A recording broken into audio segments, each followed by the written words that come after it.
Hi again then guys, and welcome to another installment of the News Roundup. As I said earlier on today, it's a very cool day for exotic and racing news. We had the McLaren Speedster, the Peugeot news of returning to Le Mans in the hypercar class, and now this, an amazing electric hypercar which chances are you might not be a fan of the visuals of, I'm certainly not, but what you might enjoy is the spec. And I'm certainly waiting to see what this thing can actually do, because the company behind it, the minds behind it, have big goals for it, not just in the straight line, but in terms of lap records too. Now the car is called the Owl. It comes from a Japanese engineering company called Aspark, or Aspark, I believe it's Aspark, and the car actually originates in concept from 2014. That was when the car's inception was. It was first shown as a concept in 2017, but with totally different specs to what it has now. In fact, the only things that were carried over were most of the visuals and the fact that both were electric. This still is, and that was back then.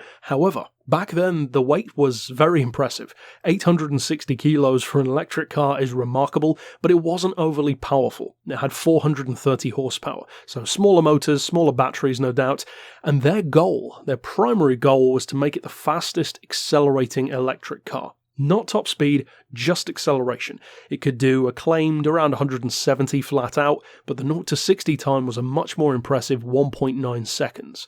Now that, from a 430 horsepower car, electric or otherwise, is very impressive. However, since then, they've developed the car even more. Now they are getting ready for production. They're planning to build 50 of them. They have 15 orders already, and even though it's £2.5 million or thereabouts, they have huge goals for this machine and a huge spec to back it up. And that spec is massive, because this thing puts out 2,012 horsepower and 1,475 pound-feet of torque. It has torque vectoring with all-wheel drive, and although it certainly doesn't weigh 860 kilos anymore, of course not, lithium battery pack with 280 miles of range adds a lot of weight. It does weigh 1.9 tons, which is far more realistic these days for an electric hypercar. That's 1,900 kilos, but they are claiming amazing performance, and unlike a lot of vaporware petrol cars like your Devil 16s and your Dagger GTs from years ago, this thing seems like it probably could achieve a lot of what they're saying, and I'm certainly looking forward to seeing if it can. Now they're quoting a 0 to 60 time of 1.69 seconds, which is not unbelievable, actually, for an electric hypercar. The Rimac Concept 2 can already do it in, 1.85, and has a similar amount of power. The top speed, though, is really where this car aims to destroy everything else, because they don't just want 0 to 60. They want 0 to 60, 0 to 100, 0 to 200, and even 0 to VMAX to be the fastest electric car out there. And actually, the top speed, which is, of course, usually the downside of an electric car, be it an SLS electric drive, even a Rimac Concept 1, a number of others too, of course, Teslas, this does not have a lack of top speed, that's for sure. They've electronically limited it, in fact, to 400 kilometers per hour. That's 249 miles per hour, which, in other words, is the same speed that the Nissan R92CP race car achieved on the Fuji Straight back in the 90s. So that's some serious territory for an electric car to be in, but they also have their sights set on the Nürburgring. They want to set not just the fastest electric lap, they want to set the fastest lap ever on the Nordschleife. Now, whether or not they'll achieve that, I would say is very debatable, considering just how fast the Porsche 919 Evo is.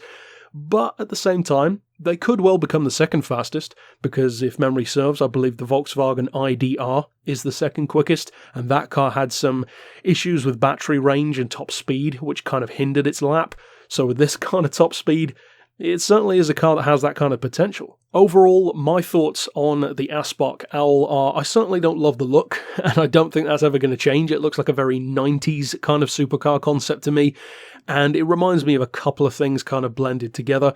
But what I won't doubt is that if this thing can achieve even half of what they want it to, if it is a 250 mile per hour electric car, it will be very firmly set on the radar of any petrol head, electric head, whatever you want to refer to somebody who enjoys all things performance.